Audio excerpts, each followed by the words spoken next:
الله من الشيطان الرجيم بسم الله الرحمن الرحيم الحمد لله رب العالمين وصلى الله على محمد وآله الطاهرين اللهم صل على محمد وعجل فرجهم. بات چل رہی تھی خدا کے سلسلے میں کہ بعثت پیغمبر یا اس سے قبل کے جو افراد تھے، جو لوگ تھے، جو قومیں تھیں، ٹھیک، ان کے درمیان خدا کا کیا تصور تھا، ٹھیک، خدا کے سلسلے میں کیا اعتقاد رکھتے تھے، کیا نظریات رکھتے تھے.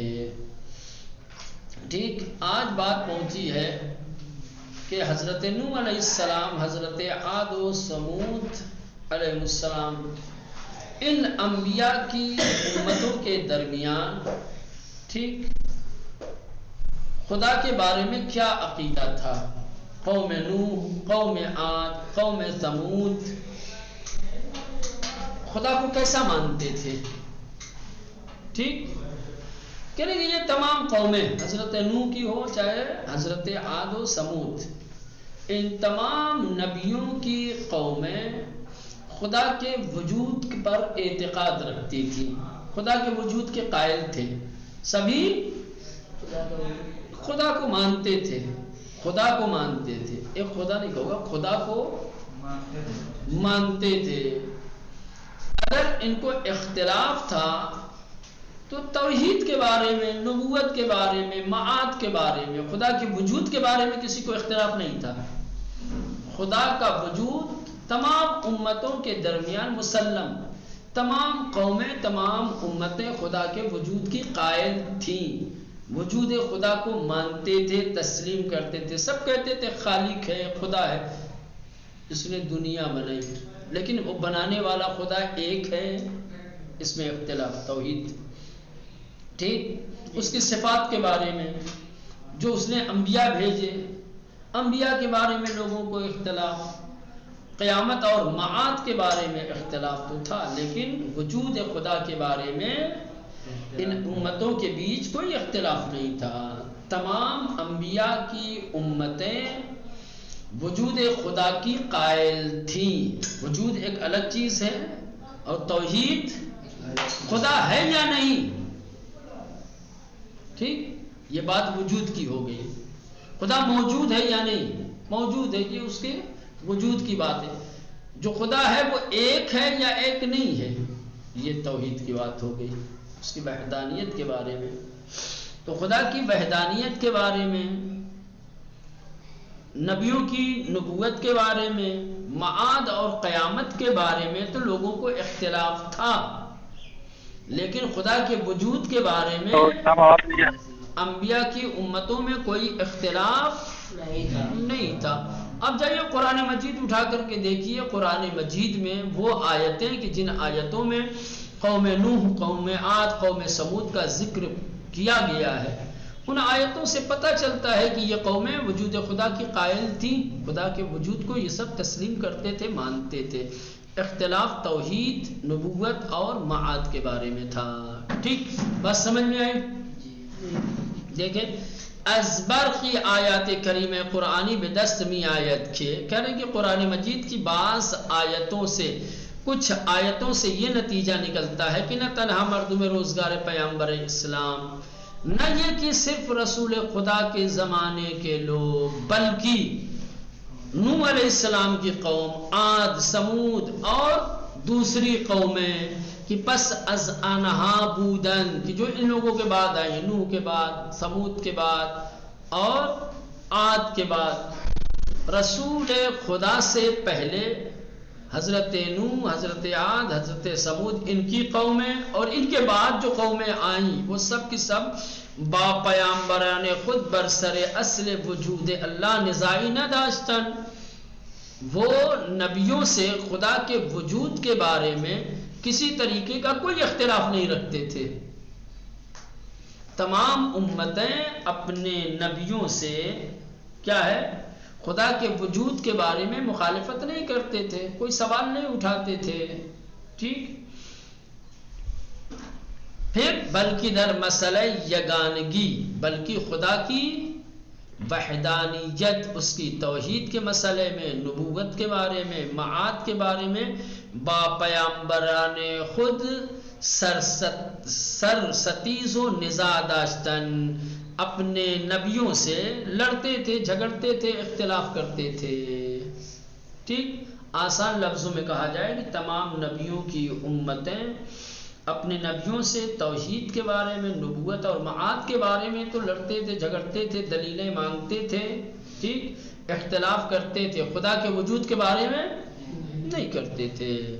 ان بت پرستان وجود اللہ را به عنوان آفریدگار ہستی پذیرفتے و تصدیق میں کردن، کرے کہ وہ بت پرست خدا کے وجود کو دنیا کے خالق ہونے کے عنوان سے پذیرفتے و تصدیق میں قبول کیا تھا اور تصدیق بھی کرتے تھے کہ اللہ ہے، اسی نے یہ کائنات بنائی ہے، اسی نے دنیا خلق کی ہے، اس کو مانتے بھی تھے اور اس کی تصدیق بھی کرتے تھے۔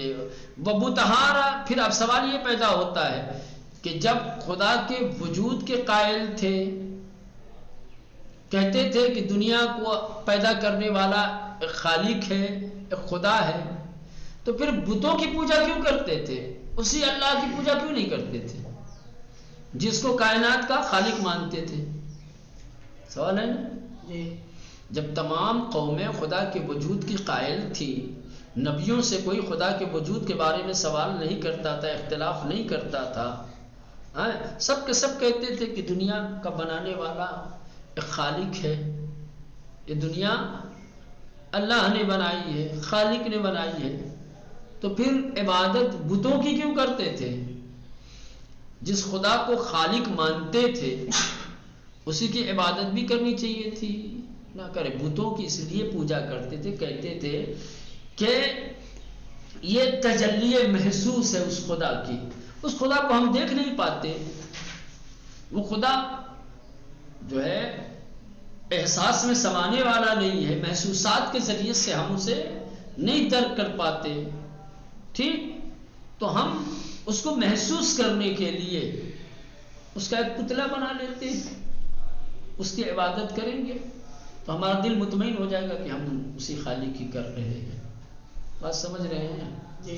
ہاں، اس عنوان سے تو وہی کہہ رہے بتہارا بعنوان تجلیات محسوس سے اومی پرستیدن، بتوں کو محسوس تجلیات کے عنوان سے، محسوس یعنی ایک دکھائی دینے والی ایک محسوس چیز جس میں خدا کی تجلی ہو، جس میں خدا کا ظہور نظر آئے، ٹھیک، می پرستیدن، اس کی پوجا کرتے تھے۔ آنا بتان نہ برائے ان عبادت می کردن، کے بت پرست بتوں کی عبادت اس لیے کرتے تھے کہ میاں نے آنان و خدا واسطے و میان جی شدے حاجتہا و نیازہا شاندہ بر آورند، بتوں کی عبادت اس لیے کرتے تھے کہ یہ بتوں کو اپنے اور خدا کے درمیان وسیلہ اور واسطہ سمجھتے تھے، سمجھ رہے کہ یہ ہمارے شفیع ہیں، یہ واسطہ ہیں، جو حاجتیں ہم ان کے پاس لے کے جائیں گے یہ ہماری حاجتیں اس تک پہنچائیں گے، ٹھیک، ان کے ذریعے سے ہماری حاجتیں پوری ہوں گی، ہماری رسائی وہاں تک نہیں ہے، ہم اپنی درخواست اور اپنی حاجتیں اس کی بارگاہ میں نہیں رکھ سکتے چونکہ محسوس نہیں ہے، کہاں جائیں، کس سے کہیں، لو یہ بنا لو، اسی سے کہیں گے تو یہ بات پہنچا دے گا وہاں تک، ٹھیک، پھر یہ اس عنوان سے کرتے تھے۔ پھر یہاں پر پہنچنے کے بعد سورہ مبارک ابراہیم کی آیت نمبر 9 اور 12 کا ذکر کیا دلیل کے طور پر کہ کس طریقے سے حضرت نوح اور دوسرے نبیوں کی امتیں وجود خدا کی قائل تھیں۔ الم یاتکم نبأ الذین من قبلکم قوم نوح وعاد وثمود والذین من بعدهم لا يعلمهم الا اللہ،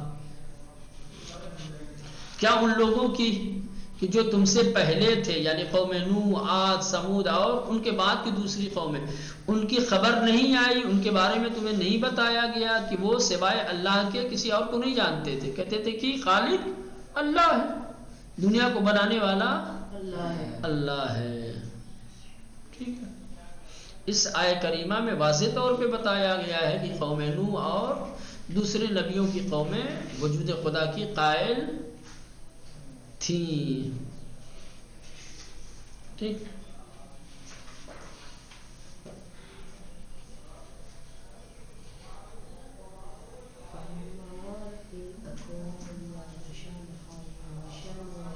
پھر اس کے بعد یہ پوری آیت نہیں دی ہے، سمجھ رہے ہیں، جہاں تک اس کا ترجمہ ہے. شمارا پیمبران ان اقوام با نشان ہے روشن و روشنگر بے سوئے انہا آمدن اما انہا دست بردہان نہادن. اللہ نے جن نبیوں کو بھیجا ہے ان کے بیچ، ان کے دوران وہ واضح نشانیاں لے کر کے آئے، معجزے لے کر کے آئے. ٹھیک ہے، قوم کی ہدایت کی انہیں دعوت دی، لیکن ان لوگوں نے کیا کیا؟ دست بردہان نہادن، اپنے آنکھوں کو منہ پر رکھ لیا. ہم تو کچھ نہیں بولیں گے، ان کو بولنا ہے بولنے دو، ہم ایمان نہیں لائیں گے، ہم کلمہ نہیں پڑھیں گے. اور اگر کچھ کہتے بھی تھے تو بافریاد گفتن، چیخ پکار کے ساتھ کہنے لگے ماں بے آنچ رسالت دارید ایمان نہ دارید. یہ جو تم نبوت اور رسالت کی باتیں کر رہے ہو کہ میں اس کا بھیجا ہوا ہوں، اس کی طرف سے منصب نبوت اور رسالت لے کر کے آیا ہوں، تو ہم اس کو ماننے والے نہیں ہیں. وہ دربار انچ مارا بیدان دعوت میں کنی سخت در شکیم، اور جس چیز کی تم ہمیں دعوت دے رہے ہو ہمیں تو اس میں شدید شک ہے، ہم اس میں شک کرتے ہیں، اسے ہم نہیں مانتے. تو اوپر دیکھا آپ نے، اوپر پہلے تو کہا کہ قوم نوح، قوم عاد و سمود دنیا کا خالق کس کو مانتے تھے؟ اللہ کو. کہتے تھے کہ ان تمام چیزوں کا ایک خالق ہے، وہ اللہ ہے. لیکن پھر نبوت میں بھی شک کرتے تھے، نبوت کو تسلیم نہیں کرتے تھے، اور دوسری چیزیں جن کی دعوت دیتے تھے، یعنی وہی قیامت وغیرہ، اس کو بھی نہیں مانتے. پیامبران شان گفتن آیا در خدا دے دید آورند آسمانہا و زمین شک کی ہس. پھر سوال کیا کہ ٹھیک ہے، یہ بتاؤ تم کہ کیا زمین و آسمان کے خلق کرنے والے خدا کے بارے میں بھی کوئی شک ہے تمہیں؟ زمین و آسمان بنانے والے کے بارے میں بھی تمہیں شک ہے؟ اس شمارا دعوت می کنتا از گناہان تان در گزرت، اس نے تمہیں دعوت دی ہے اس لیے تاکہ وہ تمہارے گناہوں کو معاف کر دے اور تمہیں ایک معین مدت کے لیے فرصت اور مہلت دے. اما آنہا بعض گفتن، جب نبیوں نے یہ کہا تو پھر ان امتوں نے کیا کہا؟ نہ شما آدم ہائی ہستید مسلمہ، خدا کے بارے میں تو کوئی شک نہیں ہے، زمین و آسمان کا ایک خالق ہے، پیدا کرنے والا، اس کو تو ہم مانتے ہیں، لیکن تم کو نہیں مانتے. کیوں؟ اس لیے تم تو ہمارے جیسے ہو. شما آدم ہائی ہستید مسلمہ، تم لوگ بھی ہمارے ہی جیسے ہو. ممی خواہد مارا از آنچ پدران مانمی پرستیدن برگردانی، تم خالی یہ چاہتے ہو کہ ہمارے ماں باپ جس کی عبادت کرتے تھے تم ہمیں اس کی عبادت کرنے سے روکو. پس لا عقل دلیل روشن کری برائے ماں بیاورید، اگر تم واقع نبی ہو، تمہاری دعوت سچی ہے تو ہمارے لیے دلیل لاؤ. یعنی خدا کے بارے میں کہیں دلیل نہیں مانگی ہے، وجود خدا کے بارے میں کہیں ان اقوام نے اپنے زمانے کے نبیوں سے دلیل نہیں مانگی کہ خدا ہے دلیل دو. نہ، خالق کو مانا ہے، وجود خدا کو تسلیم کیا ہے، تصدیق کی ہے. دلیل مانگی ہے تو کس کی؟ انکار کیا ہے تو کس چیز کا؟ شک ہوا ہے تو کس کے بارے میں؟ نبوت کے بارے میں، معاد کے بارے میں، دعوتوں کے بارے میں. ٹھیک. پیامبران شان گفتن، نبیوں نے کہا کہ بلے مانیز انسان ہی ہستی مانند شما، بات تمہاری سچی ہے، ہم تمہارے جیسے انسان ہیں، لیکن ہم میں اور تم میں ایک فرق، انسان ہونے میں فرق نہیں ہے. فرق اس میں ہے بلے خدا نعمت خیش را بر ہر ایک اس بندگان اس کی بخواہد ارزانی میدارد. خدا اپنی کچھ خاص نعمتیں کچھ خاص لوگوں کو عطا کرتا ہے، سب کو نہیں دیتا ہے. اللہ نے ہمیں ایک خاص نعمت دی ہے، نعمت نبوت، وہ تمہارے پاس نہیں ہے. ہرگز در اختیار ما نمودے اس نے اپنی خاص نعمت ہمیں دی ہے، ہمیں عطا کیا ہے کہ دلیل برائے شما بیاوریم، معجزہ بھی دیا، معجزہ بھی نعمت ہے، ہم تمہارے لیے دلیل لائیں گے مگر باذن خدا، مگر خدا کے اذن سے، تمہارے مانگنے سے نہیں۔ خدا اجازت دے گا، ٹھیک، تمہارے دلیل مانگنے سے، ہم دلیل دینے والے نہیں ہیں۔ خدا اجازت دے گا دلیل دینے کی تو ہم دلیل دیں گے، نہیں تو تم تو ہمیشہ مانگتے رہو گے، تو ہر وقت ہم تم کو معجزہ دکھاتے رہیں گے، ہے نا؟ نہیں، وہ مومنان فقط بر خدا توکل بھی کنان، صاحبان ایمان بس خدا پر بھروسہ کرتے ہیں، پس چرا ما بر خدا توکل نہ کنی، ہم ایمان لانے والوں میں سارے فہرست ہم ہیں، بلکہ ہم لوگوں کو ایمان کی دعوت دیتے ہیں۔ تو جب ایمان لانے والے خدا پہ توکل کرتے ہیں تو ہم جو لوگوں کو ایمان کی دعوت دینے والے ہیں، ایمان سے آشنا کرنے والے، ہم خدا پر توکل کیوں نہیں کہیں؟ بائن کے او راہائے مارا بما نشان دادیس، اس نے ہمیں ہمارے راستے دکھائے ہیں، ماں بر آزارہائی کی بیمار ساندے ای شکیبہ حسین بأہل توکل باید تنہا پہ خدا توکل کنا۔